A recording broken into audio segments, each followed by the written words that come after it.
Testing. I think this works.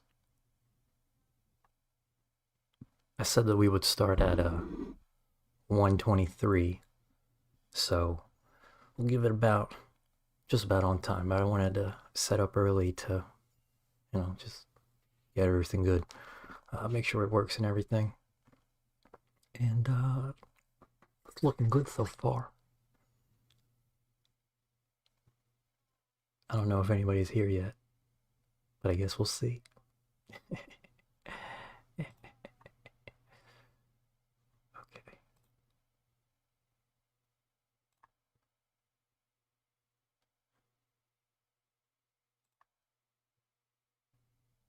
But I guess we'll see.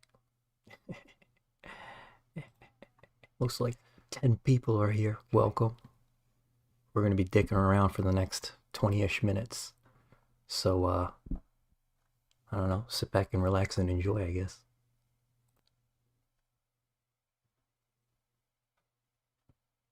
Oh yeah, the chat's back, baby. Don Knotts, how you doing? How you doing? Magic Box, love you too. How you doing? Have a great Sunday. Sup, player? How you doing? That's such an aggressive username. You aren't that important. It's so aggressive. Oh man. But it looks like everything's working. I'm guessing you guys can hear me as well. But man, how the fuck am I gonna vamp for 20 minutes? Because it looks like everything's ready to go now.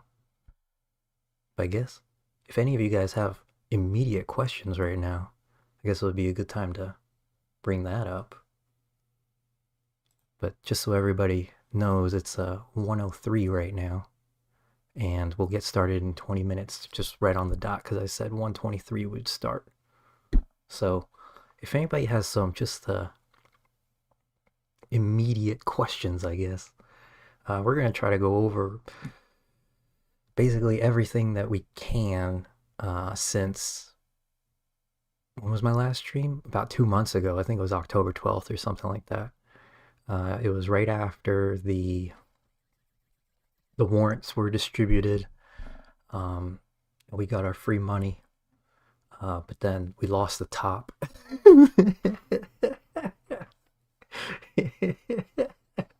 And yeah, we got some things right, a lot of things wrong. And well, hey, we're back on it, because at the end of the day, it's not about how many times you fall down, it's about how many times you get back up. And if you get back up more times than you fall down, then you're good to go. And so that's what we're going to do again.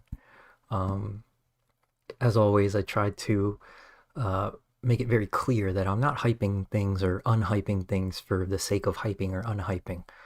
uh, my goal is to just try to understand how it moves. I would compare it to like a person who just really understands like deer hunting. Like, you want to understand how deer move and how they react to certain things, so that you just can understand their animal instincts in a way. And I view the stock price as very much like the algorithm is like its own little dragon, its own little deer, its own little snake slithering in the sand. And I'm just trying to figure out how it's going to move and when it's going to move, because I know RoaringKitty understands the movements to in a near perfect degree, to the point where I'm like, holy shit, what is this guy smoking? And how can I do this too? And I've just been very convinced this entire time that uh, whatever he knows, he has been trying to explain what's going on, um, from his perspective, and he's been putting the information out through memes, and then basically laying out this grand puzzle.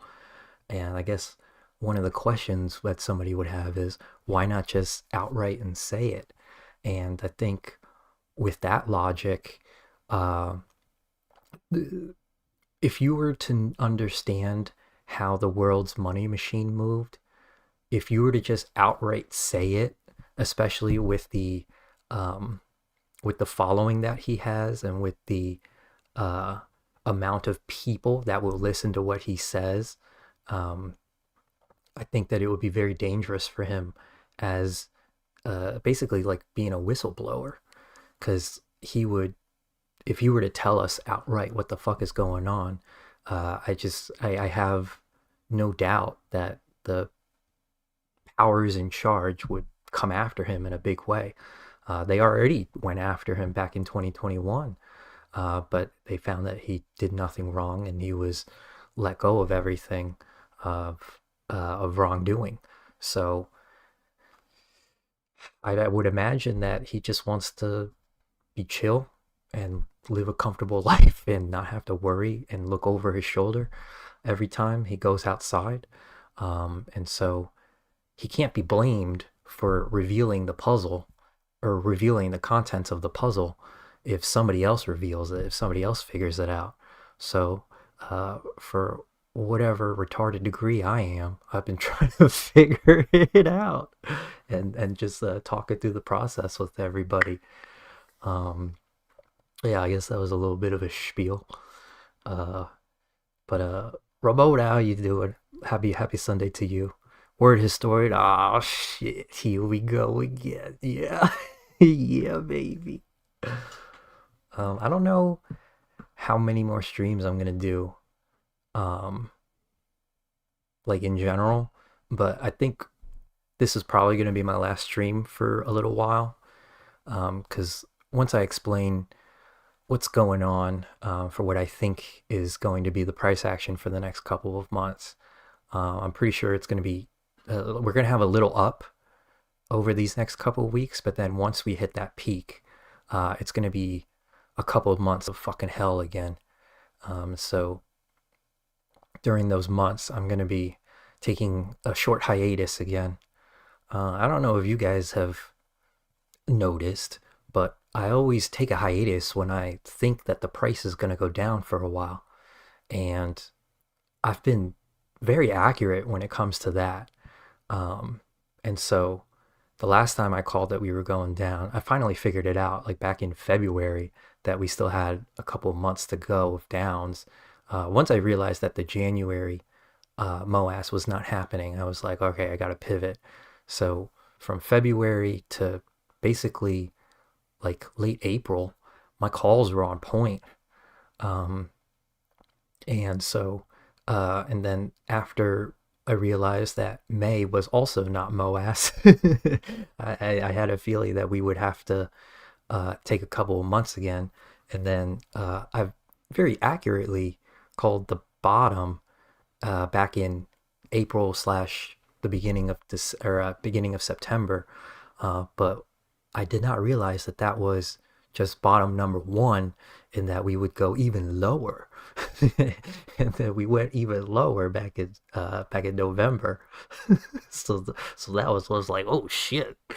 But now that I've got a little handle again on what I think where we are in the bigger algorithm, I'm excited to share with you guys what I think I know, because again, I reiterate, I've been wrong so many times. Oh man, my goal during the last cycle, during the April-May cycle, was to get to 69% correct in my guesses, and that was somewhat. Um, I know better now than to call MOASS until I legitimately think it's MOASS. And I think I put in my last video that I don't think MOASS is going to be here until earliest next October. So we're going to be sitting tight for a little while, pinging back and forth, going through these cycles again. But everybody keeps on being like, oh, this has got to be it. This has got to be it. We're pulling back so far back, and then all these indicators are going bam, bam, bam, bam, bam, and then everybody's getting real antsy for the fucking MOASS again. And I want to be one of like what's the word? I want to temper everybody's expectations, because I've been calling MOASS every fucking pump that we got from the time RoaringKitty came back in May of 2024. Every single pump, I was like, this is it, this is MOASS, and it wasn't, and it wasn't. And so I had to really take a step back and look at the big picture of where we are in the giant fractal of things. And my current theory, where I think we are, I don't think we're here. I don't think it's the big moment yet. And so I want to temper everybody's expectations, only because I truly feel that that's where we are in the game. Miles Moas, how you doing? Good vibes to you as well. Hello, hello, happy Sunday. Rev68, text green, game over. Is that like a 4chan thing, or is that like an emoticon thing? I don't know. I'm all right when it comes to the internet, but I'm not perfect. So I don't know. I think I'm half understood your joke. But yeah, it's almost game over. Almost.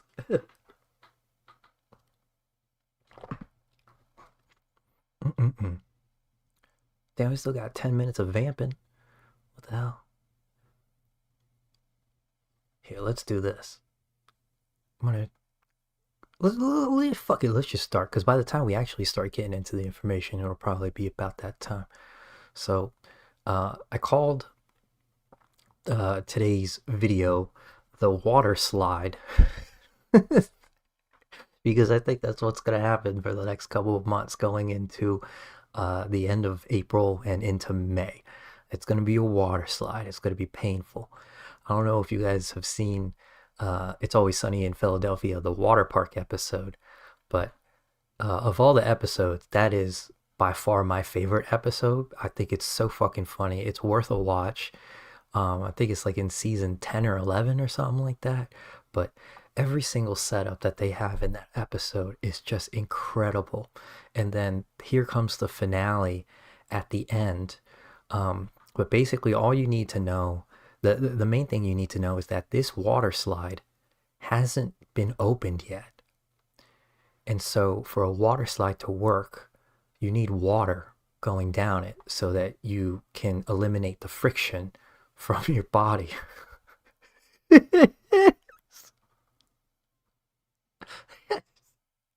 I'm going to show you this clip because I think that this is what's about to happen to us as GameStop shareholders. It's so good. It's so fucking good. But it's gonna hurt. It's gonna burn. Oh man. Yeah. So this is more or less what I think is about to happen. This little dash dotted yellow is what I think is going to happen. And then I'll have slides that zoom in more, but that's just to give you an idea of what's going on. Basically, I think we're repeating this little section right here. And then this was May 2024. So basically, 2023, we're kind of repeating that right now. This is from middle of 2023, and then this was the November 2023 pump, and then brings us into this final M. So I think that's where we are right now. This little area, the arrows are color coordinated to the landmarks that I think correspond to the respective areas. But we'll get into that in a little bit. But to recap what I was trying to figure out, basically the big question I've been trying to answer for the last almost 5 years now. Yeah, let's put 5 years as this. Why does GME go boomy in a rhythm? And how can these boomy dates be accurately predicted beforehand using publicly available data? When is the big boomy window, the BBW? When? I think all of RoaringKitty's memes, and I think a good portion of Ryan Cohen's tweets are trying to give us clues and hints into what the answers to this question is. And so my thesis is, yes, boomy dates can be predicted, tops and bottoms can be predicted, cycles can be charted, and the memes are hints to the puzzle. And this is my method, weaponized retardium. The C147 and T35, they have come in handy. They're not perfect, but I think I understand when to use them now. Because basically they come into play during specific points, like during the big boomy windows. Yeah, these are going to be super helpful to know and understand. But when we are in a downward slope like this, they give us different types of information, which I will go into in a little bit, or at least the theories of what I have. And again, the goal is to profit off of this Ponzi scheme in a morally, ethically, and legally acceptable way. And then also to maximize the efficiency of my money earned and to my time and energy spent, that return on investment ratio. I want to show you guys this clip. This is from Dr. Burry's. Come on. This is from Dr. Burry's commencement speech at UCLA. I think it was 2012. But he had, I watched the whole thing. It was like 20 minutes or something. It was very good. I think he's a very well-spoken dude, who shares a lot of good information and he has a great understanding of the big picture, and how things work and how the world works and how the money machine especially works. And so I wanted to share this clip with you guys because I think it's super, it's insightful. From my earliest years, I found that life, for all its amazing possibilities, very often does not make sense, and at least as often is not fair. Today, it is absolutely not fair, the world you are being dealt. There are many ways to deal with an unfair world. One may tune out, drop out, run away. Drugs. One may get angry, one may fight. One could do ultimately what I did: accept the world for what it is, work hard to exploit the opportunities it presents, and try to do so in as just a manner as possible. From my earliest years. So basically, that is summing up what my goal was for this entire time, because the way that I have begun to see the world is that we are trading our time and energy for money. That's what a job is. That is what a career is. Everything that we do is a trade. How much energy we're spending, how much time that we're spending on something, and we're trying to earn money back in order to pay for the other things that we want: our food, our clothing, the roof over our head. All of this is being debased. The dollar itself, the amount of time and energy that you're spending or would have spent years ago for what you're getting now for the dollar, it doesn't work. It doesn't add up. We're getting screwed. It's a Ponzi scheme. It's a sham. And as I'm coming up almost on my 10-year anniversary of trading stocks. I bought my first stock, which was Coca-Cola, back in I believe it was January 7th, 2016. So in a couple of weeks will be my 10-year anniversary. And since then, that was like, I went on this journey to basically try to figure out how to make money from my money, because I knew even back then, back when I was what, like 23 years old, I knew that the time and energy that I spent towards this life, it needed to be worthwhile. And so that's what I've been just trying to figure out, is how do I make the most of my time and energy? And so for me personally, seeing the seeing the return on investment that RoaringKitty had. Well, I mean, just in general, seeing the return on investment when it comes to stock trading, um, there's a much better, because this Ponzi scheme exists, trying to profit off of it, I think, is probably the most worthwhile um, way to spend my time and energy. Because, I mean, there's a gajillion different ways to make money, a gajillion different ways to trade your time and energy in order to gain some sort of return.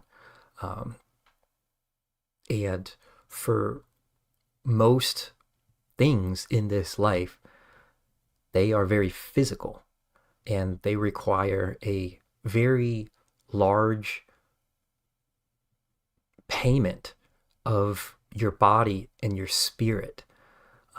People who work construction, who do manual labor, you're going to have, maybe from the time that you're 18 to the time that you're 40 something, you're going to have that time to be physically able to do what you're doing. But then what happens after you turn 45? What happens after your back goes for the first time? What happens when your knees start to go? How do you pivot your life? If you didn't like move up to a management position where your body isn't being taxed as difficultly, then you're going to be kind of screwed. And then for an office job, you're going to be spiritually taxed because the work is going to be mundane. And a lot of people, myself included, would feel like there's something not being used or utilized to the best of our potential. And so for me personally, I've just spent all of my time and energy trying to figure out these puzzles, trying to figure out this stock market, and trying to replicate what RoaringKitty has done, mostly because out of a survival instinct, but also out of seeing how the world works in my own weird way, this seems like the best way to make use of the way that my mind works and the way that my brain works and the way that I understand and see the world.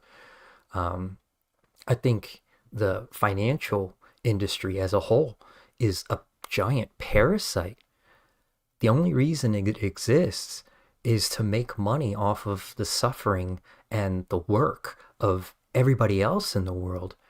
I think the financial industry has completely gotten out of hand.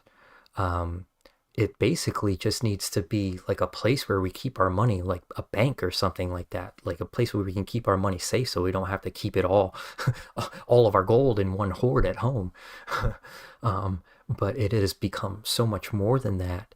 And the ability to trade and manipulate the trading of stocks and commodities and just the commodification of everything, it's gotten out of hand, to the point where the financial industry now, in my opinion, runs the whole show. They run the world.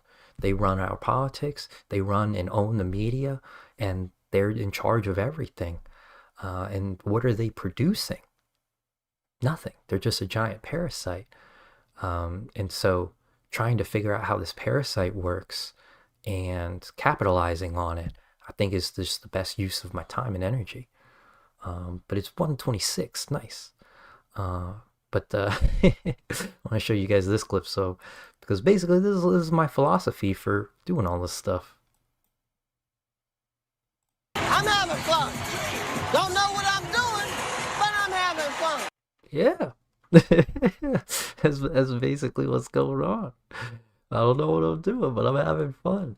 Because I think we have to all figure out how to make our own path in this world. And for whatever reason, this is the path. This is the path I'm on. Oh yeah, boobs. Oh man. All right, so now this is probably the important part that you guys are looking forward to. Trying to tame the algo.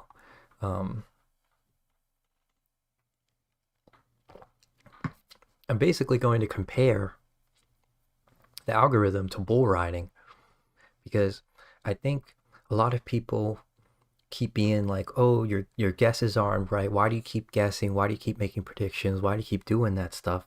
And it's like, why does a bull rider keep getting back on the bull? Are you gonna say, um, why do you keep on trying to bull ride every time he falls down? No. You just watch him get back up again. It's the way any sport happens. People miss all the time. They try all the time again, and then hopefully each time they get better and better at the process, to eventually it gets to a point where you're very good at it and you can do it well.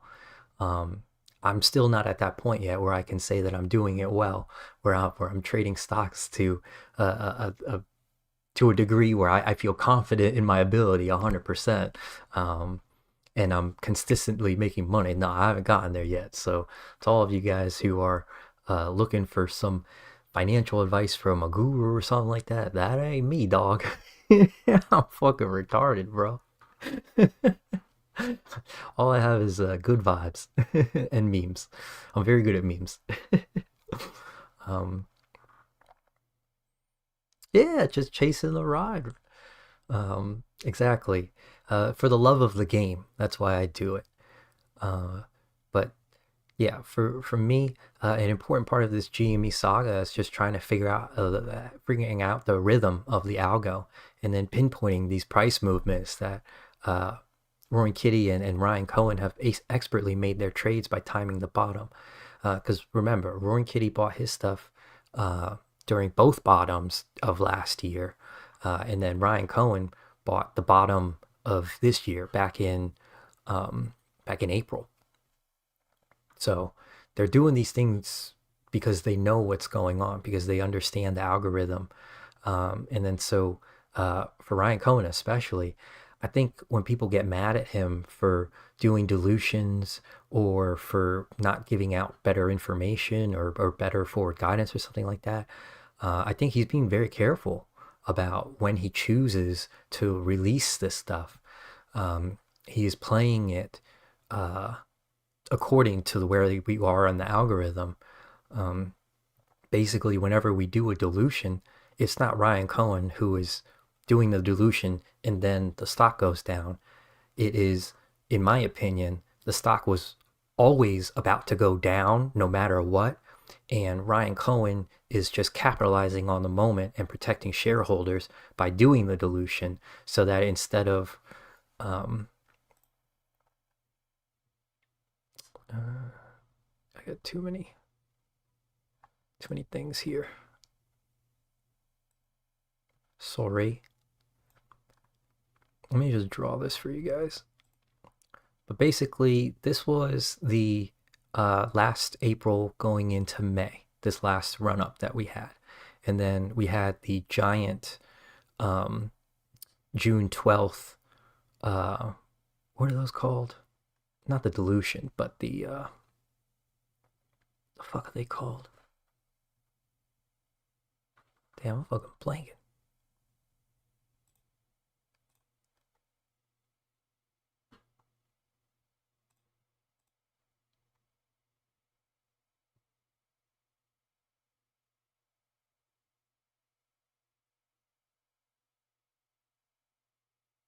Convertible notes. The convertible notes.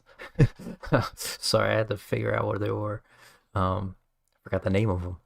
But I believe that the convertible note was done in order for us to make money, because what would have happened if he didn't do that convertible note was basically just, we still would have ended up here at this spot no matter what would have happened. So instead of the algorithm just sucking us dry and then GameStop getting nothing for it, boom, Ryan Cohen does a convertible bond or a dilution event, and then he makes us money, so that at least we get something from this. If we're going to go down anyway, we might as well go down fighting. And I truly, truly believe that this is what Ryan Cohen has been doing every time we get these dilution events. Yeah. So I don't think that we should blame Ryan Cohen. I think we should be thanking him personally for doing these events, because again, if he didn't do it, it would still go down anyway. People would still get mad at him anyway. And then we would also have nothing to show for it. So he's getting us something to show for it. Yeah. But also, I know that me personally, I notice when I notice when I make posts and stuff about going up, that there's a lot more interactions with it, a lot more likes, a lot more reposts. Just hyped news gets the people going. And I know that people really don't want to hear about the downs. And then especially after this recent earnings dip, man, oh man, I think that people are fucking, the stress is high. And I completely understand. And I don't want to minimize how people feel, because I am also tired. Man, I've been tired since 2022 and 2023, and now I'm even more tired than I was then. Mostly because, I mean, it's been, for me, almost 5 whole years. That's a lot of fucking time to be in this play, but then also to be like completely dialed in on it for that long. In my life, I have never spent more time and energy consistently across a multi-year period than on this. Besides college and the Air Force, which were 5 years and 4 years respectively, this has been my longest like task that I've dialed in on. And I know that everybody else who has been in this play for this long, you've probably also spent a taxing amount of time and energy and focus on trying to understand how this play works. And so I completely understand why and how people are so tired. Personally, I think it's better to have somebody temper back expectations and to offer guys, it's not MOASS yet. We are going to go up, but it's not MOASS yet. Temper it back. I think that having an idea of the roadmap ahead, it helps to, I think it's more helpful in the psychology of actually surviving these next couple of months and what they mean. Because if everybody is just like in this, oh, it's MOASS, oh, it's going to happen now, it has to happen now, oh, I think it's going to happen now because this indicator or this catalyst or whatever, if we keep staying in that mode of like this antsiness and then not getting what we want and getting demoralized time and time again, I think that's probably more dangerous for the long run than anything else. And so that's why I put out these predictions where if I think we're going up, and then I will put out the prediction, and if I think we're going down, I will honestly put out prediction, because I don't try to hype things for the sake of hyping them or try to unhype things for the sake of unhyping them.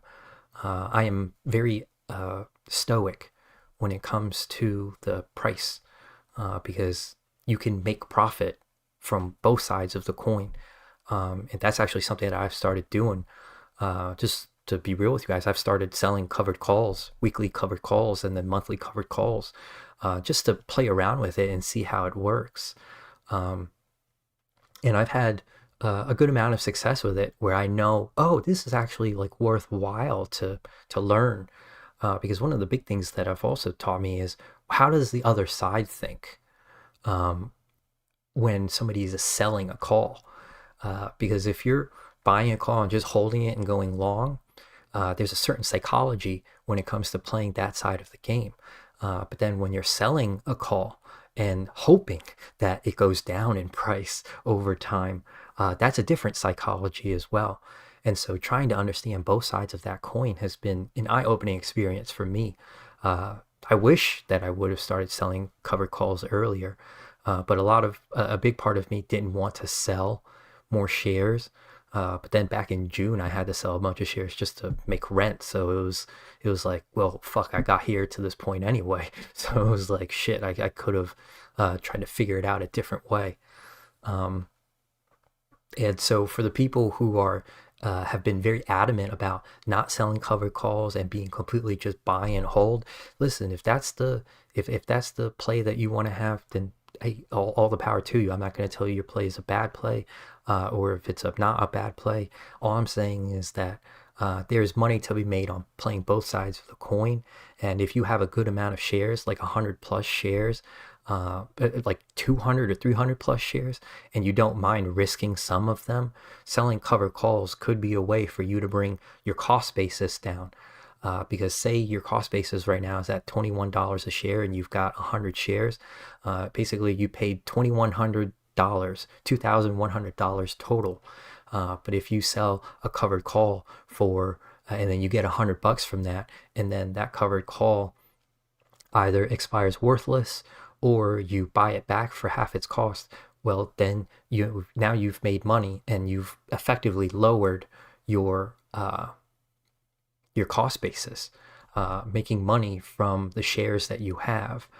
And so I think it's personally a worthwhile thing to learn up on and to read up on. Eventually, I'll share what this Options 101 page is, because I've been... basically, I made a lot of notes and I want to share them with you guys because I think they're helpful. One of the things that I did when I was a kid, I was one of the math kids in the class, and I really didn't care about people cheating on my tests. So I would always just like do my best to share my answers and whatnot, especially when it was like homework or something like that, because I was like, I don't give a fuck, it's just homework, dude. I want to go play video games after this. And so I take notes a lot and I share them because I would feel very honored if people were able to look at my notes and be like, oh, I really like that. I like how he organizes information and how he shared all of this. If it's helpful to people, then yeah, I enjoy doing it and I'd rather do that.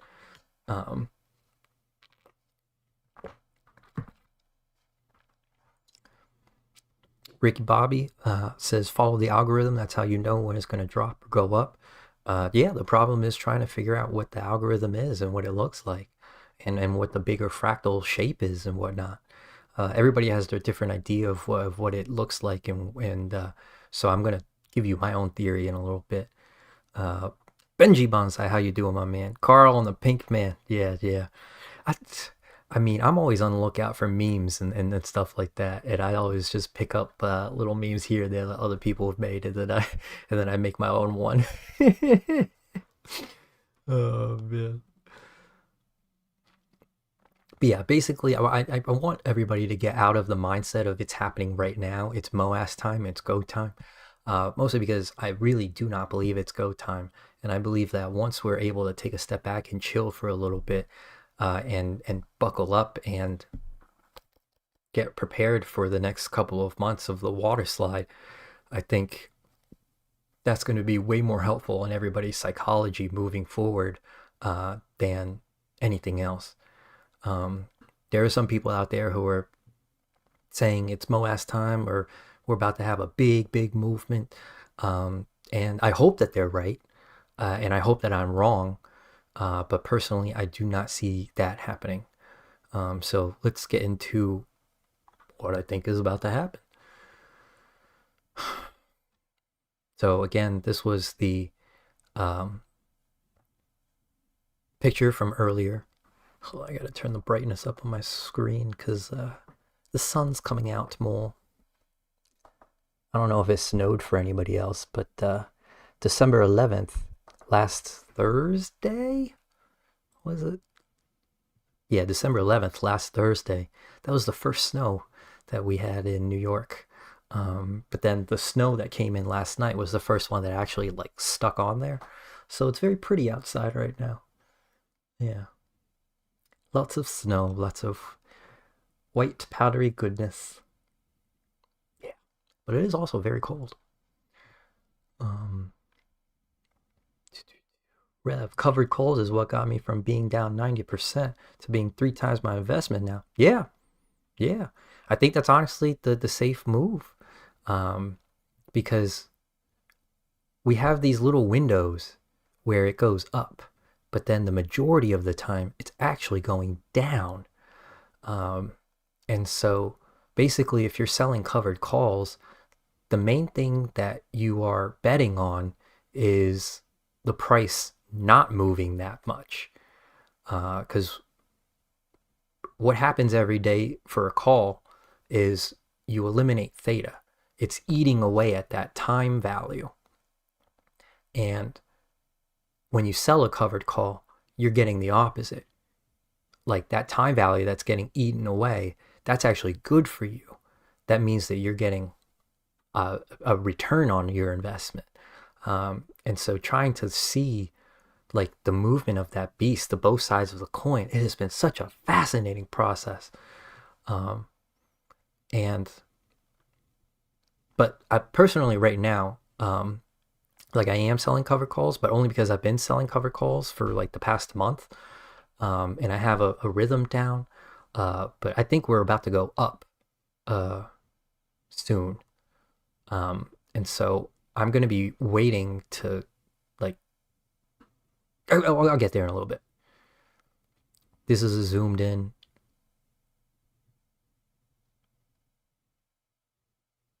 Actually, let me go into this. So it starts with this bottom, the purple. Actually, can I make this bigger?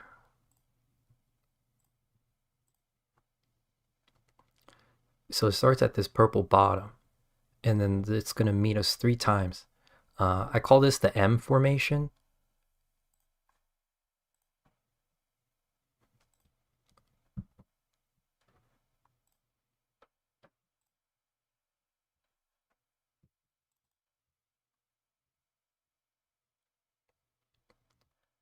I call this the M formation because it basically is doing boom, boom, boom, boom, and boom, boom, boom, boom. Basically, that's what it's going to be. The M formation, in my opinion, is the end of the fractal cycle before we get big boomy.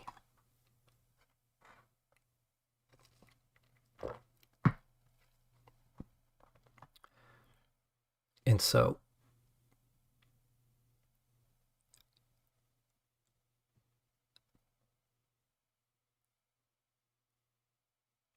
I'm just going to let you guys digest this in silence for a little bit.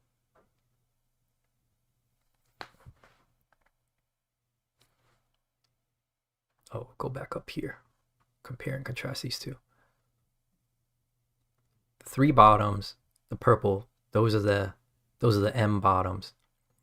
But then these top portions, they follow a similar pattern, because we have the green, where this was like the first big pump, and then retrace, and then the blue is the actual high of the M.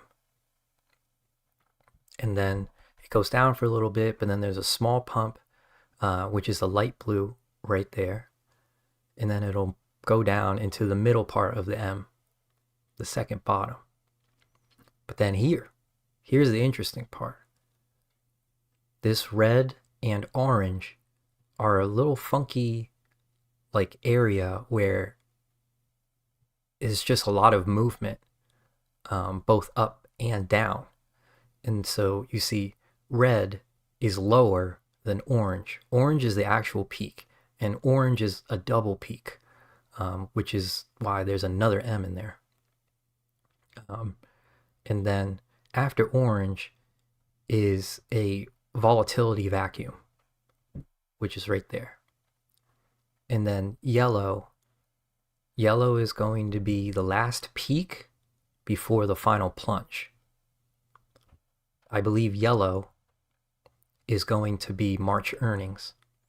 And then the final plunge will take us about to the May 24th, 2024 low of 1770-ish. We're going to retest that area again, which is this part right here.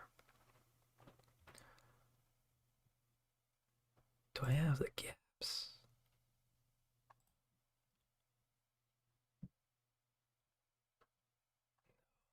Where do I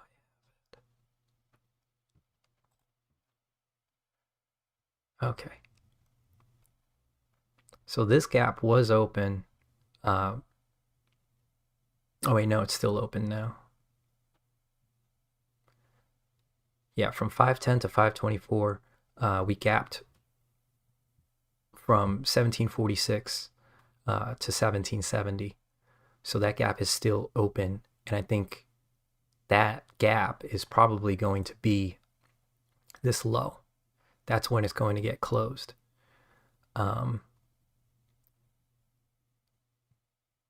I know that we have to get to this level again. I think there's like, I don't know if it's going to happen this coming April, May.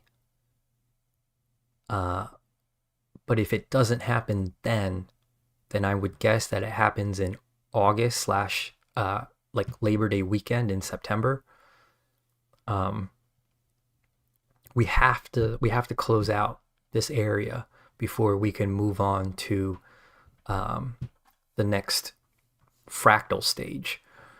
And so the big question is it going to hit 1770 in April, or is it going to hit it in August? One of the two.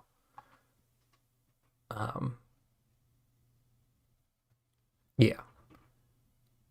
But we're basically just repeating this again over for here.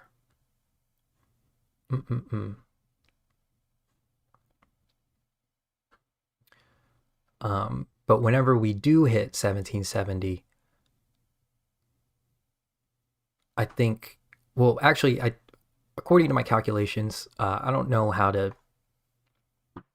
whatchamacallit, explain in a concise way why I think this area is here, because I've been doing a lot of work with Fibonacci's and comparing and contrasting like previous price movements and where we are in the GME algorithm and stuff. I have a feeling May, this is going to be the peak for May, somewhere in this yellow box. Yeah.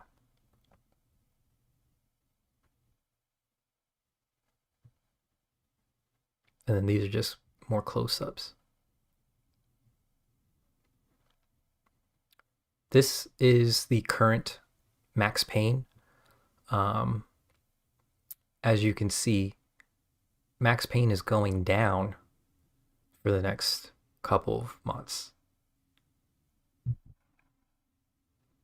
And so I think that this is going to be a very key indicator for the direction that we're moving. So keep that in mind. And then 30-day IV right now is 37.6. That's low. That's super fucking low.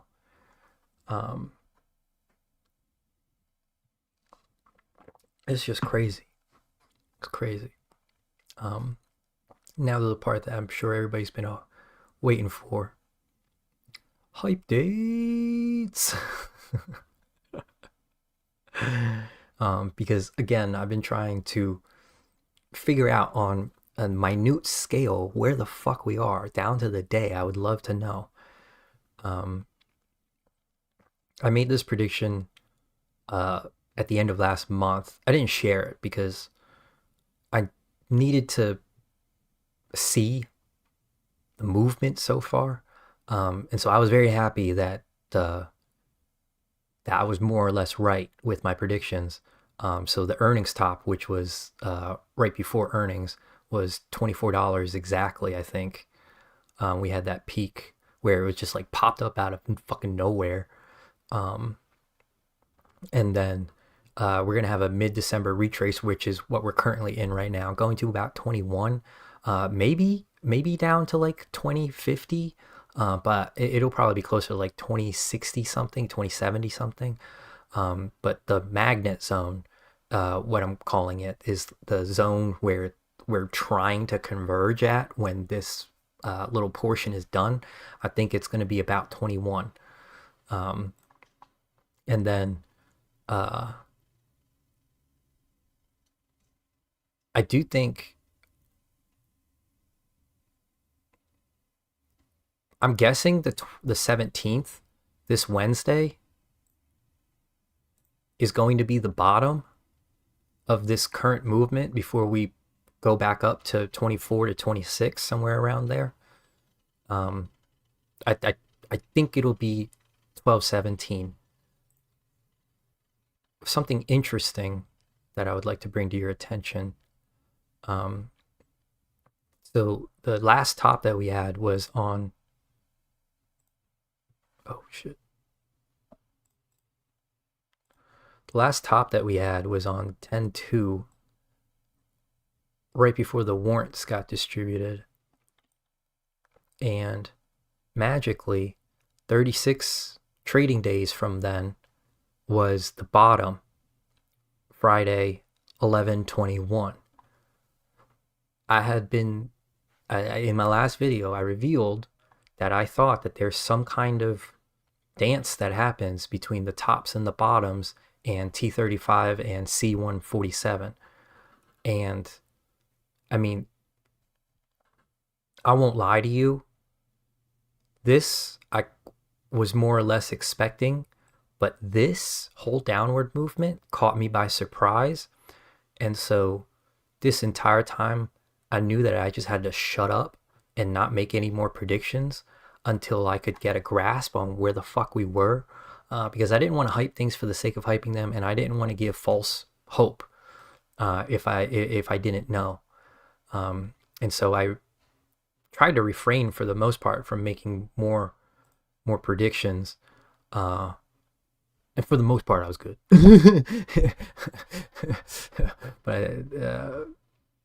But basically, if we take this next peak, 10/27, which was the White House tweeting the Halo GameStop tweets, T36 from that is going to be 12/17 this Wednesday. So that could be the next bottom. I'm hoping that it's the next bottom, so that we can just, I don't know, be right and have a better handle on this.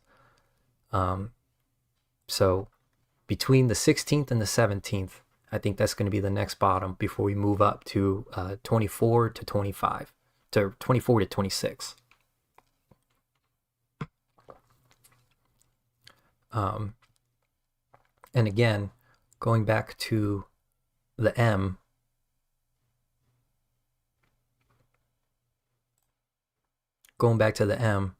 there's going to be a double peak. I think the first one is probably going to be the 24th. I'm not exactly sure on this, because the way that,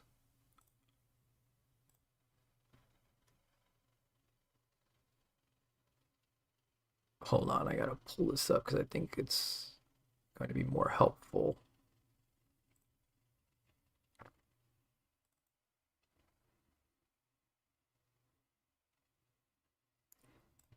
Where are you?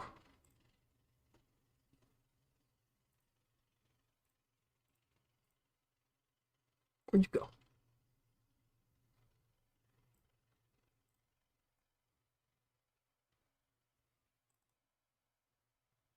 Where'd I put it?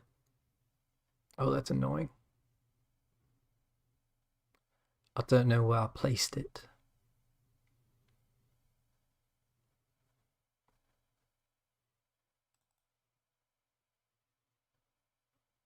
Forgive me.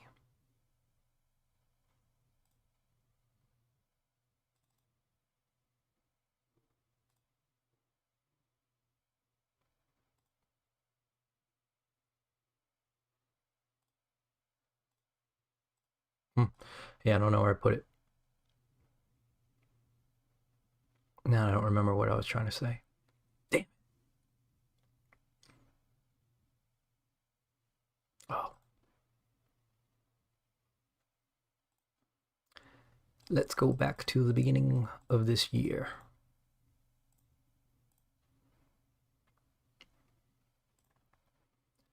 So, this was the peaks from last year.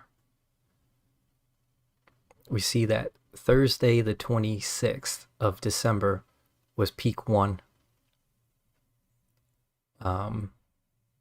So Wednesday was Christmas, so we were off that day. And then Tuesday would have been a half day. So basically, the algorithm would have had 1.5 days of algorithmic movement beforehand. And then basically the peak was that last half day of the second day, which ends up being on Thursday then, which is the first day that we were back, if that makes sense. So basically what I think is that if we bring the week down to hours, I think that, oh, actually it would probably be Tuesday then, right? Oh. If it would be the latter half of the second day, Monday and Tuesday, the 22nd and 23rd are going to be full days. Okay, so it actually might be the afternoon of the 23rd.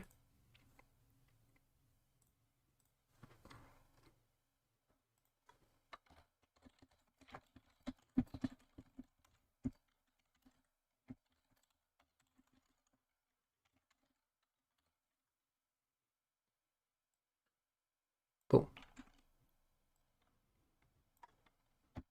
Yeah, let's go with that one. I think this line right here is probably the important one that is going to shape where this top is going to be. But I also put this orange line because there's a chance that it might just so that high would be 26.43, and then the actual like main area is about $24.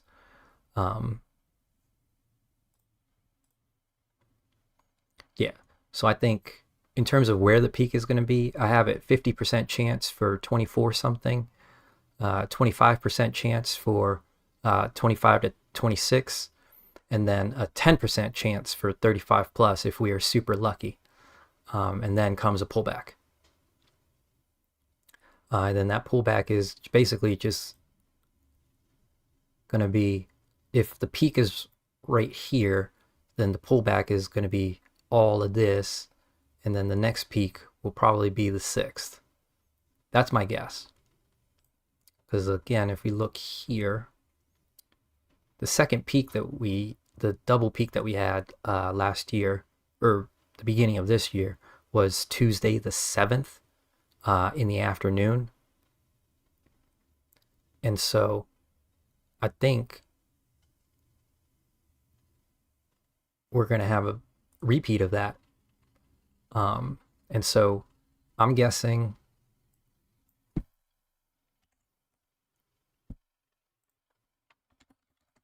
peak 2.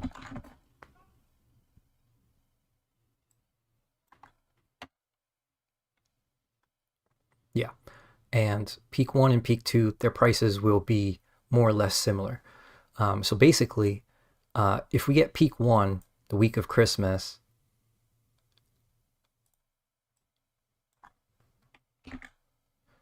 if we get peak 1 on this afternoon, and then we spend the next couple of days retracing, then this will be like, I'll be very, very, very confident that the next peak will be the same price. I'll be more confident on the price than the date, for the first time ever if this happens in this way. But again, I have been wrong so many times that I have humbled myself enough to know, fuck, I don't know, bro.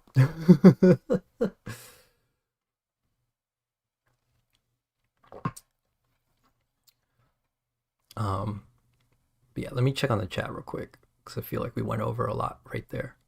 Oh, damn it. This was the picture I was trying to show you guys. Yeah. I'll leave this up for a little bit.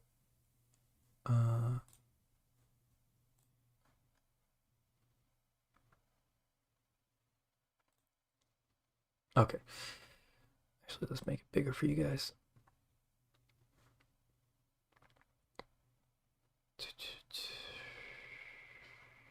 Buds and Bacon, how you doing, my man? Happy Sunday. Happy Sunday. Mr. Beakers, how you doing, my man? Yo, I'm excited to hear from Burry as well. We'll go into that in this slide once we get done with this.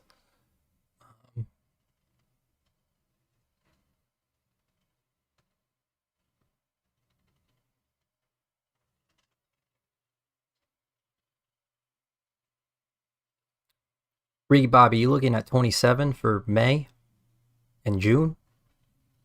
I think that's too low, personally.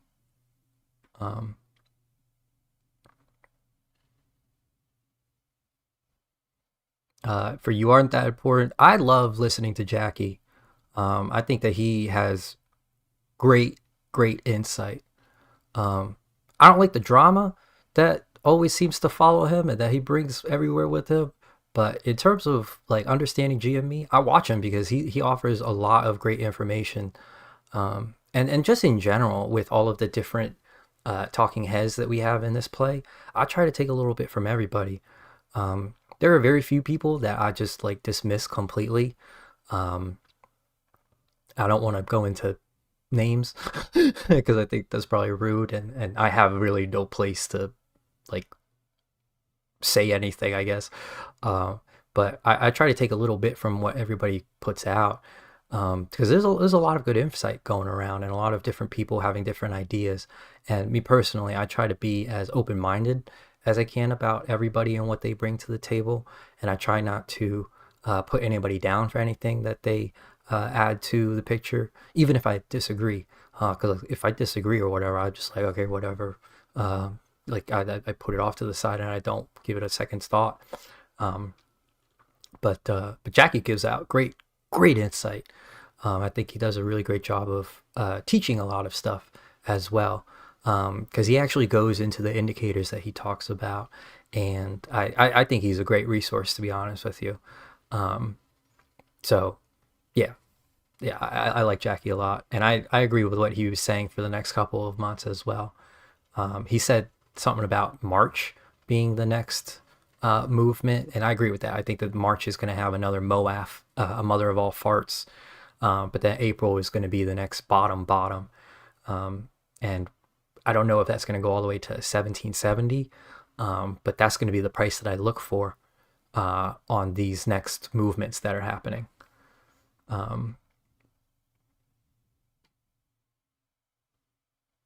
Mr. Beakers, you got to catch the beginning of the thing, man. I don't care where the stock price goes. I would love it if we get MOASS now, but one of the things we need to just do is adapt to the circumstances that we have. I think for the considerable future, we are going to be trapped in whatever this algorithm is. And I don't think that truly breaking out of it is going to happen for a very, very long time.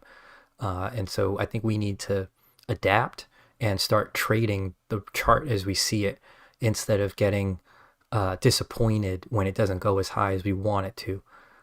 Because, I mean, they say there's no crying in baseball, but I'd say the stock market probably has the same thing.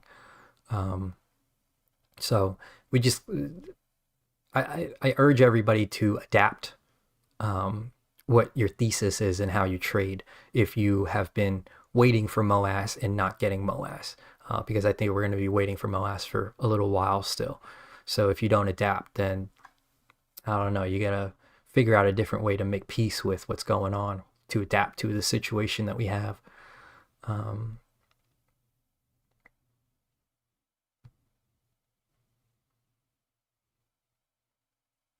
Magic box, there is a,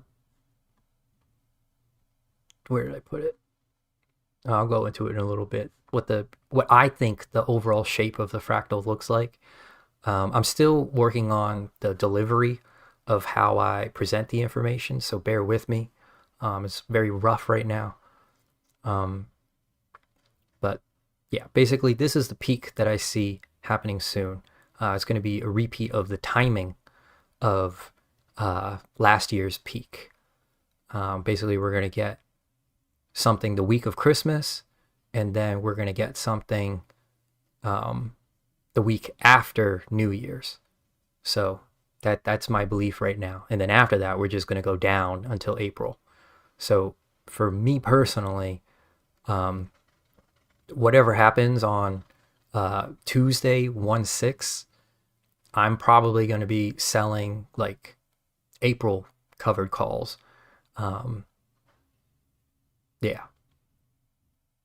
I think so. But then also, if there is a big pump on Tuesday the 6th, especially if it continues throughout the day, I'm going to be exiting all of my long position, or all of my options long positions, basically all my calls at whatever that day is. I'm not telling anybody to do anything on any specific day or anything like that, but I just, from my calculations, I think that's going to be the peak. And so that's when I'm going to be looking to both unload or close my calls, and then open covered calls. But you guys do whatever you want to do. That's just what I'm doing. I might also buy puts. I don't know. We'll see. Actually, I'll probably wait until Wednesday or Thursday to buy puts.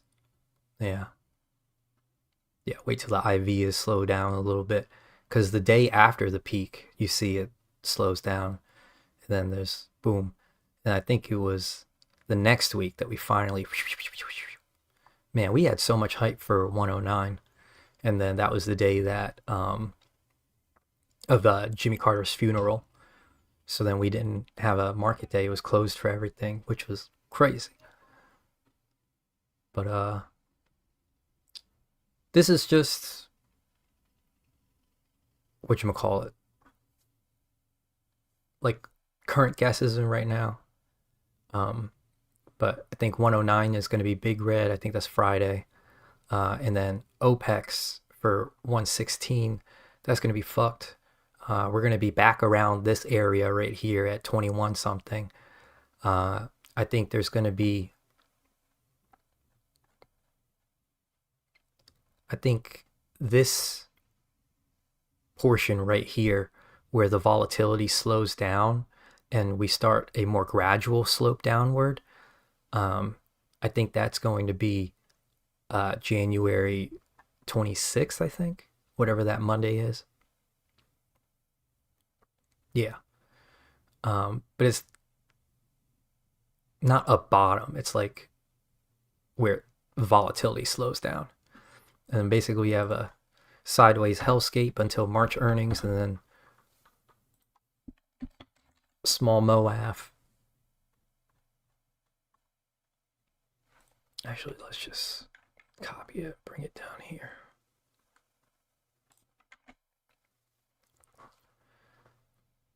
Yeah. So the March MOASS is going to be right around this level, back to 21, 22, but we will be coming from sub 20. So, yeah.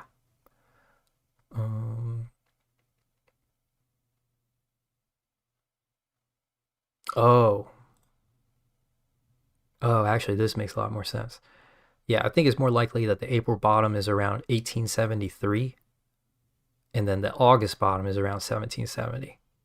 Sorry, I should have listened to these notes.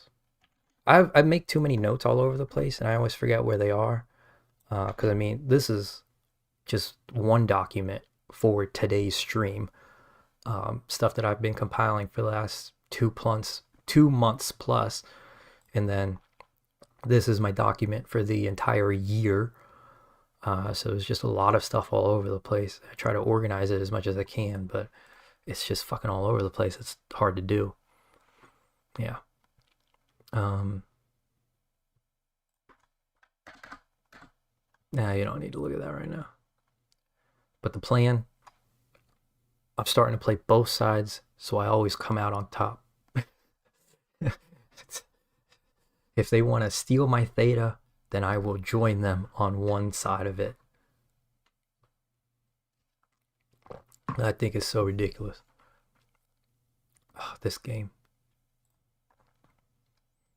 Okay, so yeah, let's do some speculating on Burry. He said that he was going to drop his GME post, but then last night he said it was going to take a couple more days.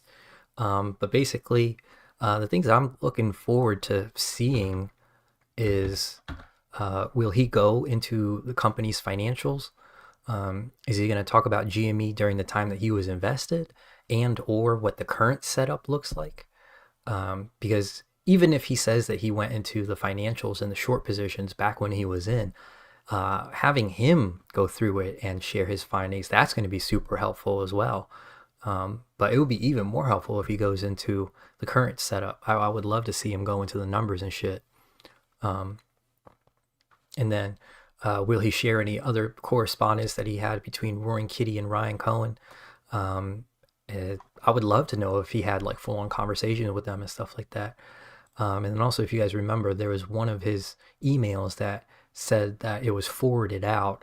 I don't know if you guys have found where that forward was going to, but that was also the same day that he got subpoenaed by the SEC for any information and contacts that he had regarding GameStop. This was back in 2021 after the sneeze had already happened. And so that forwarded email went to the SEC. Yeah, I'd be really curious to see how deep he went into the books with the short positions, and if he will comment on any large open legacy short positions that may or may not still be affecting the stock. Hint, it is. And then also, does he or will he plan to open his own position? I have a feeling he's going to talk about it now, but something tells me we're going to see him in here right around March to April. But there's also a chance he just doesn't tell us at all, because he is no longer required to fill out the financial forms, because his firm isn't open publicly anymore like that. Yeah, I would just love to know more details about his part in the GameStop story, especially with dealing with the feds.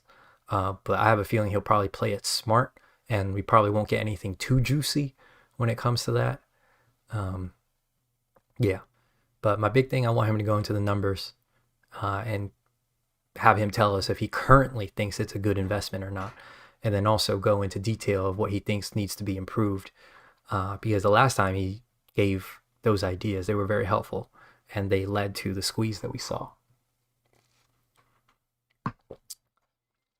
And in terms of the fractal shape, I want to give a shout out to Trading with Triangles. He also goes by Sokatoa369 on X. But I caught one of his posts on GME a little bit ago, like last month or something, and then I watched some of his videos.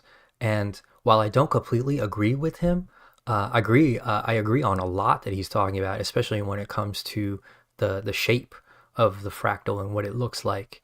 And then also, it just watching him and seeing his process has been helpful to me. By far, he's been, for me at least, he's been the most helpful, like fractal analysis guy that I've seen. Right now he has a theory where he thinks MOASS is about to happen in January. I think he's wrong on that. I think that we're at a different place in the fractal. But for as much as I disagree, there's still a lot that I agree on, and I personally think it was worth my time to watch some of his stuff. So big shout out, check him out if you guys want. But then also, with everybody that you see on the internet, myself included, take everything you hear with a grain of salt. These are just theories. These are just people's ideas, interpretations of stuff. and nothing's guaranteed. So yeah. Oh yeah, going into this is a recap of what happened from my last video, from the September to October, basically. There was more downward action than I was expecting, but I do think that there is some validity to the T35 and the C147 theories, and I've further tweaked what I believe are the constraints and the boundaries of when they become important, and these tweaks have further improved upon my hype dates moving forward. But looking back, I mean, I had guessed that 829 was going to be the bottom, and then 92 ended up being the bottom. So it was only one trading day difference. And then 922 I thought was going to be a boom, and we did get a boom on 922, so that was awesome. 1022 I thought was going to be a boom, then it ended up being 1023, so I was one day off again.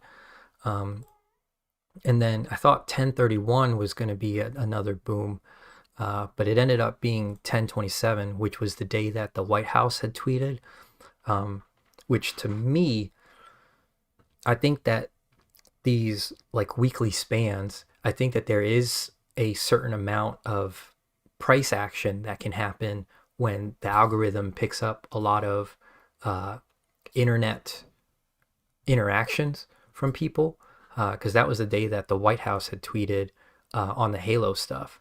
So that was just a couple of days off. But then I also guessed 11.6 and 11.11, and that was just so some good, some bad.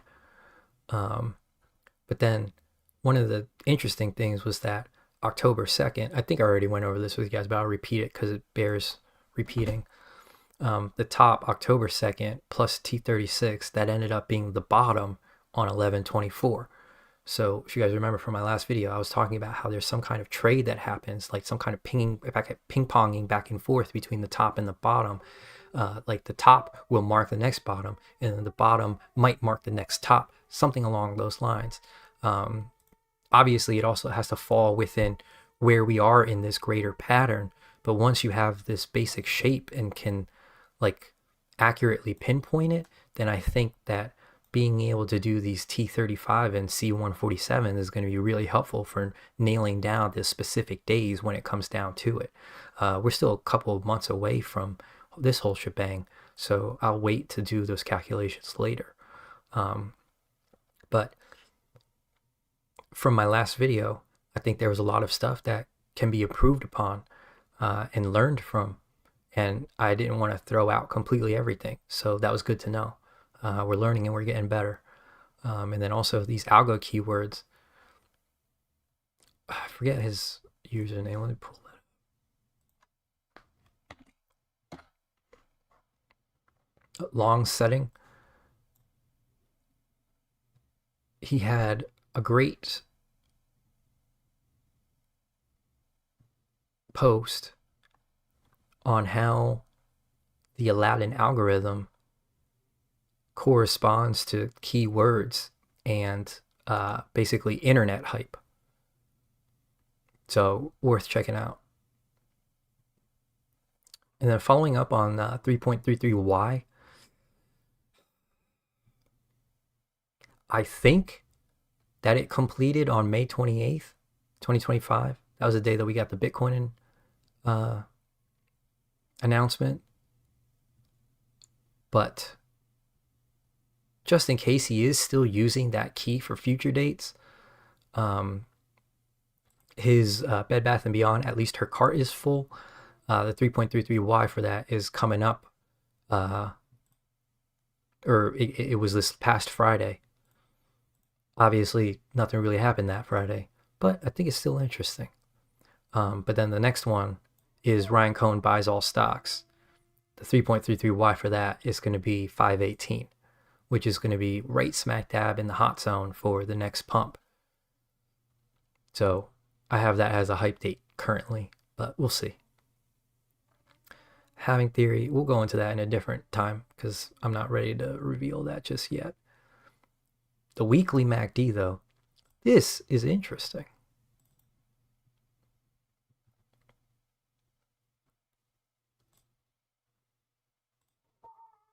So this is GME on a weekly scale. Yeah, let's just show it plain for now. GME on a weekly scale. And then this is the MACD for the weekly. I think that this is a great way to look at these cycles and the movement, because obviously it's not perfect. Like this one is like a butt hump, and then this one's a one hump, and then a very, very, very tiny week of green, and then another red hump. So seeing this though, and the way that it corresponds with stuff, you can kind of see a trend happening with these movements. And so I went ahead and just charted this out as the possible MACD for the coming months. So this is where we are right now.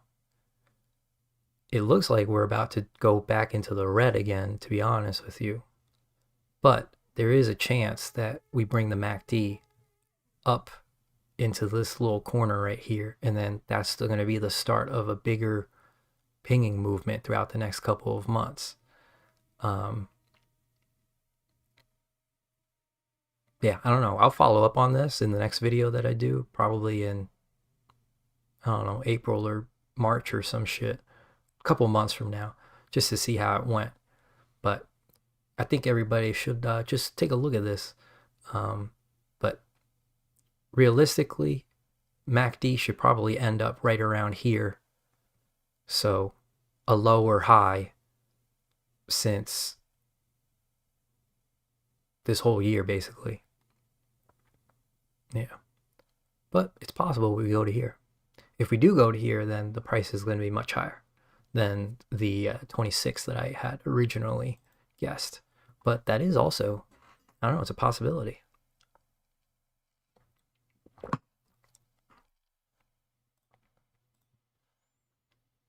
And then the RSI,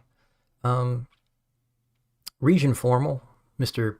Blue Box guy, he consistently puts out just great information. And I highly check everybody check out his RSI post. The relative strength index has been a very solid indicator, but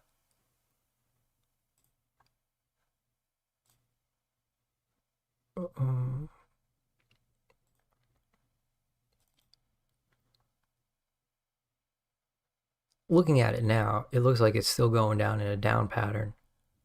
But then somewhere in here, the wedge is probably going to close, because you never get to the end of a wedge.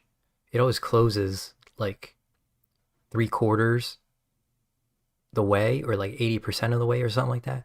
And so 427-ish, that's about where we're going to meet the end of this downward action, in my opinion.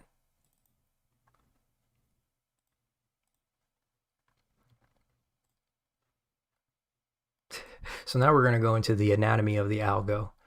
Oh, Buffar figured out the cycles again, huh?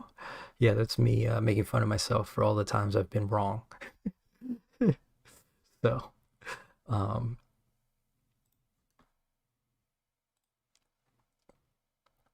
this is the algo from my understanding of it, more or less. This is January 21. This is January 21. This is March, and then June of 21. And then this is November, December of 21. And then we slowly go down. This was April 24, and then this is May 24. This is the shape, more or less. what we need to see is that this point where it starts is the lowest point on this whole thing. And then it goes and booms to the highest point of the whole thing. And so this is where I begin because I think it's easier to look at it from that way. And then immediately after that is where it dumps back to this point. It retraces back to this point down here. This point needs to hit again all the way here at the end before you can go into this big ass movement. So boom, boom, boom, boom, boom. Those are the, in my opinion, 3 or 5 most important points of the algo. I'll do a better job of drawing this and going more in depth into it because I'm still trying to conceptualize it in my brain and stuff. But basically, the fractal is a bunch of like Russian nesting dolls. They're all within each other. This, you can scale it down, put it inside of like any of these movements, and then you start to find basically the same thing where bottommost, topmost, the, I guess, what would I call this? The boomerang point. Yeah, let's call it the boomerang point. And then boomerangs at the end, and then boom, start the new fractal. But then also this, so I think some people are going to think that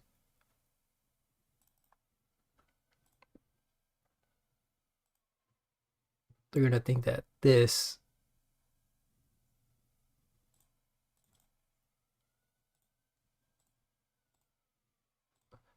they're going to think that this is a completed fractal.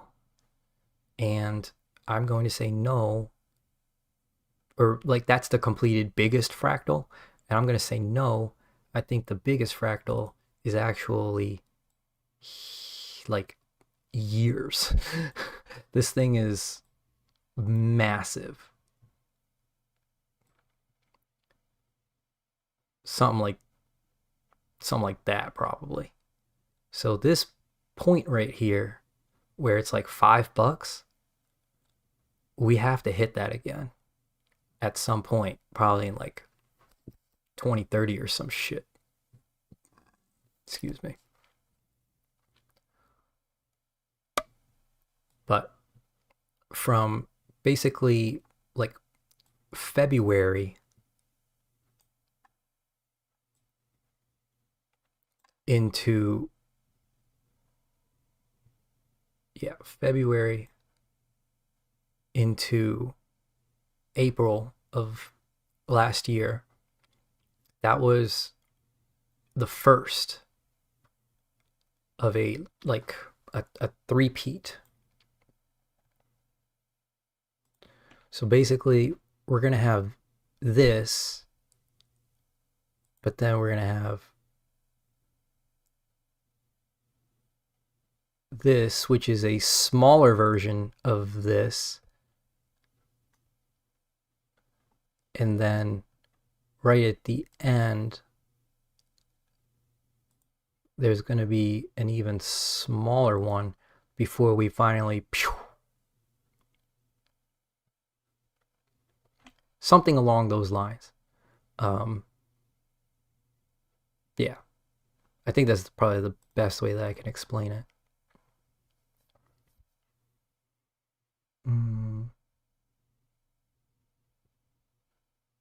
This is going to be a bigger write-up. I'll go into it later.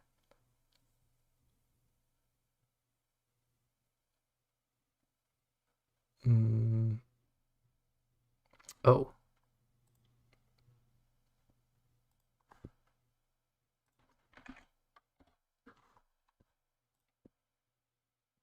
This was a great post from Venturing List. This is kind of what the algorithm's doing. This is a bouncing ball where you let it drop and then it just slowly loses the force of each bounce. This is happening in reverse. So both of these are happening at the same time over top of each other. And that's basically the battle that we see right now between the algorithm, because we are still in a large downtrend from one of the bigger fractals, but then the medium fractals are starting to ramp up. So there's this weird tango that's being played. But he made the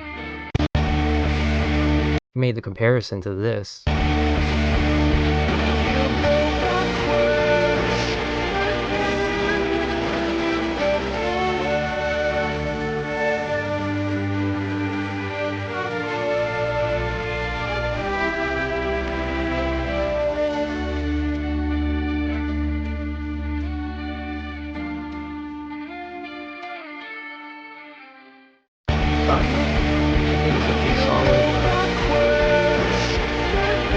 I think it's a pretty solid theory, and I like it a lot. That's why I'm sharing it.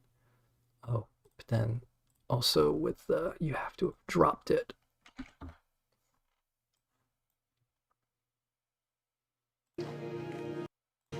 You have it.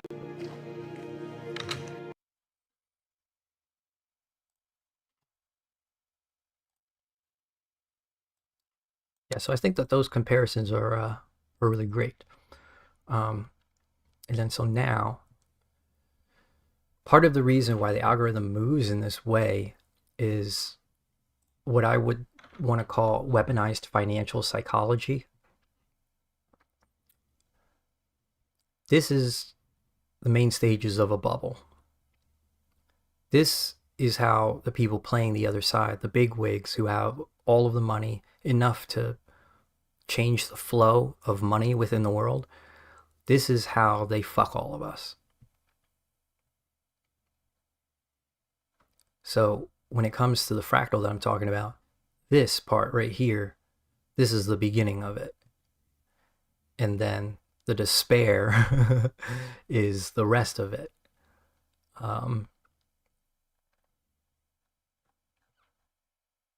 Basically, they try to get all of this exuberance, all of this enthusiasm, so that they can create bag holders. And then all throughout this demoralizing downward motion, that is when people jump ship, or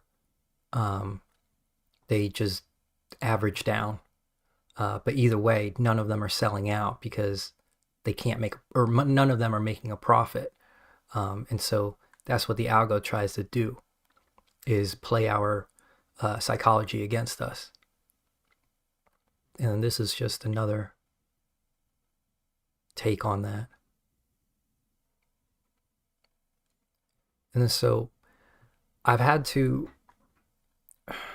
what's the word? Reanalyze the Lego chart. Because in my last sequence, I was talking about how the heights of these, how it was 3, 1, 2, 4, 5. And I think that this is the algorithm when it's go time. I think that this is a very specific sequence that we have only seen once so far. And that was, let's just move this. That was the run up to the sneeze, where it was just boom, boom, boom, boom, boom, boom. Personally, I think the earliest that that can happen again is next September. But I have to see 1770 first before I'm comfortable saying it's fucking go time. We have to see 1770 before we can see this. So this is helpful to a degree. But I think these parts right here were what fucked me up, because for the most parts in the algo, this is actually going down, and this is an even lower low, and then this is an even lower low. So for the most part, putting these side by side,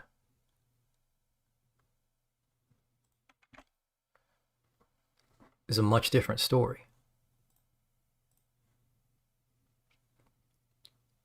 But I do think that there's validity here. This is helpful to a certain degree, but I've had to reanalyze it. And then this was, again, the chart of volatility from the big skort. On the left side is the number of seconds for each of the RoaringKitty videos, and then this is the corresponding video in time. So basically, I think RoaringKitty tried to lay out a map of some sort for the volatility of the sequence. But I don't know what Big Skort did, but I went back and double checked his work, and these seem to be out of order. So I have to redo it with the individual videos and the time of each video and make my own chart, because I have a feeling it'll look something like this when we come down to it. But that's what I'm searching for with all this information, is when is the big boomy window? Yeah, or big beautiful wheelchair. This was a image that I've had on my computer for like the past decade. So fucking funny. Oh man.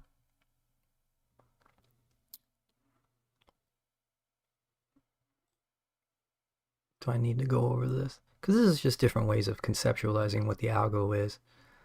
So let me just read this. I don't know if it's going to be worth your while, but we'll see. The algorithm is a mathematic formula that has ebbs and flows just like the natural rhythm of the universe, which is just ripples of energy. Everything has a natural motion that it finds, and the algorithm is merely a math sequence, and this particular sequence has parameters. RoaringKitty is a genius who figured it out, and he couldn't tell us what it is outright because it just wouldn't work. So he has to tell us through code, through hieroglyphics, and he hopes that every single one of us is able to find enough of the code to make a plan for ourselves that breaks us free from the shackles of financial slavery. If I'm wrong, then I'm wrong. Yeah, I don't need that. If I'm wrong, then I'm wrong. And I apologize if this is not what RoaringKitty is trying to do, and I'm just projecting my own stuff onto him. But I have a feeling that there's a reason he's putting these memes out and putting so much code into them. But yeah, this is a wave, a sine wave, a sequence. And our sequences can be thought of in this way, because when two different sequences like run in, or when two different wavelengths run into each other, if they are destructive to each other, meaning they're working in the opposite way, then the sequence gets diminished, like it gets smaller. And then if they're complete opposites with each other, then you get something like this, where the resulting sequence is just a flat line. But then when you get sequences that are complementing each other, then you get the very large constructive interference, which is they add on to each other. The constructive interference, I think that is the big boomy window. Oh, and this is just...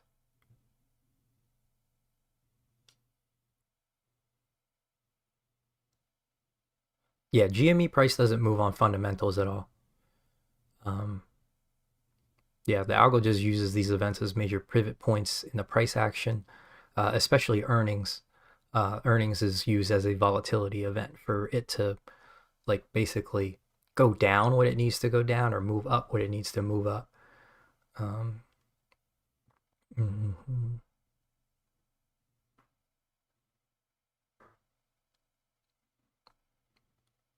Yeah, I gotta work on these more. Do I need this? No. No, I don't need this. This is the White House stuff. Oh, okay. And then this was a lot of what trading with triangles or Sokotoa was talking about. I copied some of the information here because it was very helpful. But this was his idea of what the shape of the algo looks like. And to a certain degree, I agree with this. But then he has this basic landmarks and stuff, which is helpful. I urge you guys, if you're interested in the fractal stuff, to go check out his stuff, just so that you can get a different perspective that is hopefully helpful to you in your own analysis, I guess. But I guess that's it. Yeah.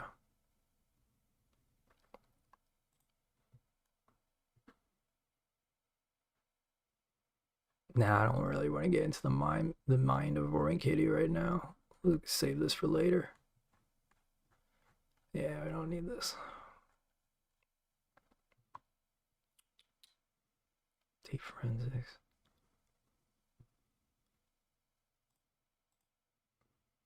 Oh. Reverse RoaringKitty. I still think that this account is something.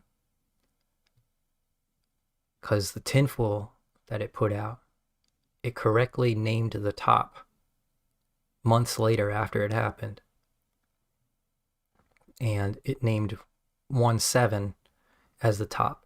So I don't know if 1/7, that date in particular, is the top, or if it's that Tuesday. So this year it could be 1/6, what I mentioned earlier, but we'll see. I'm putting it at 1/6 or 1/7.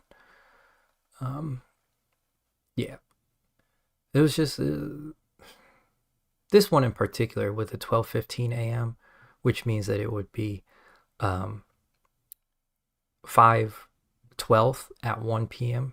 or 1 a.m. or whatever. Yeah, just the 5/12, 12/5. That whole puzzle thing is ingenious in my opinion.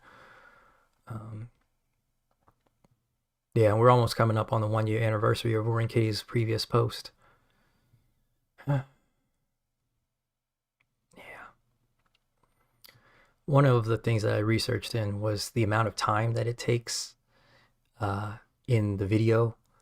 And there's specifically a 3-year period, or 3 different years of the seasons changing before it skips and makes an 18-year or like 15-year jump. So I don't know if this means that 2025 waiting 3 years before he comes back, or if he's going to do an update in between then. I don't know. There's a lot of speculation all over the place. But I hope him and his family are doing well. Yeah, we'll see him when we see him. I don't think that he's done yet. There is a he didn't put out his final YOLO,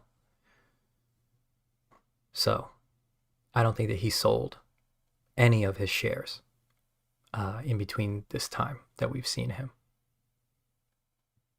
Yeah, even though he unfollowed Ryan Cohen and GameStop, I still think he's in it.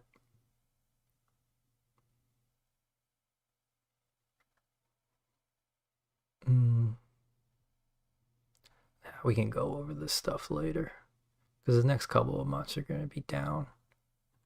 So I don't want to get into it too much, because a lot can change in between then and now.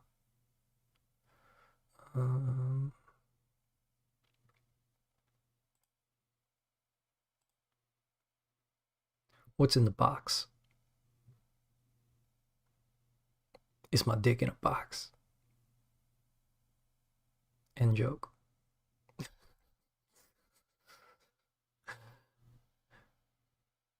This guy had a really interesting image that stuck out to me.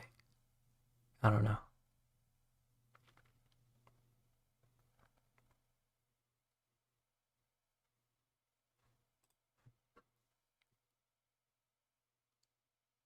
I think MOASS might be 2028. October 29th. You heard it here first.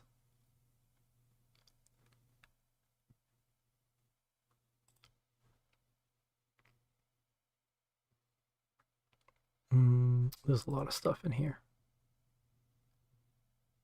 I think somebody else smarter can go over this stuff. Unless any of you guys had specific questions about the macro markets, but I'll probably keep this information to myself. Yeah. Bitcoin, though. Yeah, so trading with triangles. He drew out a version of this chart, and I made it for my own. But I thought it was super helpful, and it also coincides with this. So there is some fucking pattern going on in this bullshit where it was just crazy, like being able to map it out like this. So I don't know if this next one that's coming is going to happen the same way.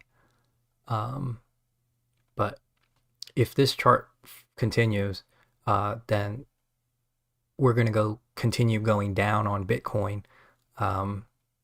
And then the bottom is going to be about a year after the top.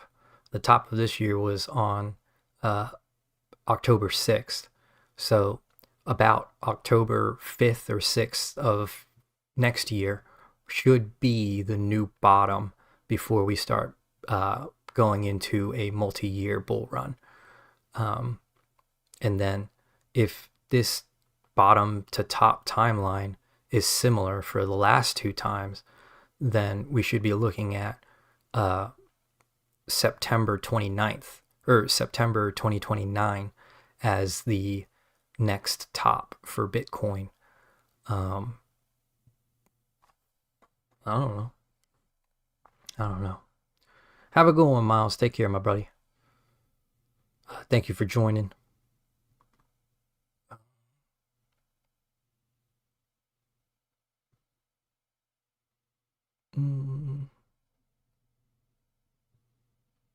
Yeah, I think that's all the stuff I wanted to go over. I don't think there's too much other stuff. I wanted to get the price action predictions down, which I've done. Does anybody have any questions or anything like that?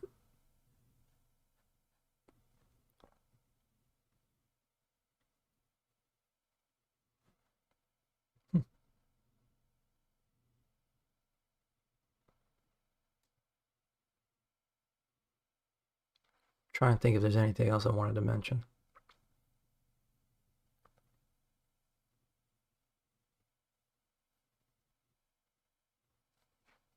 I don't think so. I think that's what I needed to say. But if there's no questions or comments or anything, then thank you for joining. Thank you for giving me some of your time on this very beautiful and pleasant Sunday. I hope that my information is helpful, and I hope that it's right, to the degree that if I am right, then we're going to be cooking, and then we can start to really profit off of these movements.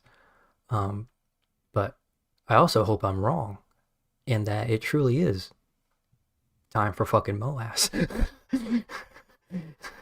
I hope I'm wrong, so that we can get this show on the fucking road. But for all of you guys, I hope you have a very safe holiday season. For those of you who celebrate Christmas, Merry Christmas to you. Happy Hanukkah to my Jew friends. Happy Kwanzaa to the people who celebrate Kwanzaa. The Yuletide for my pagans. we're all of the other religions and holiday festivities that you guys celebrate. I hope it's a very merry time with your family and with your friends. I hope you stay safe. Yeah. Thank you again for joining. As always, I really appreciate when you guys give me any bit of your time. For the most part, it was like 20 something people during this this live stream. So you know what? Thank you for tuning in. Yeah. So take care, and I'll see you guys maybe in a couple months. I don't know if I'm right, like dead on correct for these next couple of weeks, that I might do a short stream right before I sign off in probably January 9th. I think January 9th, that Friday, is going to be the last day that I'll be with you guys until I take a long hiatus. So if I'm right about these next couple of weeks, then I'll do another stream probably just to sign off.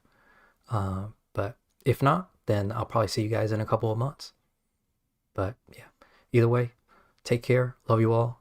And trade well.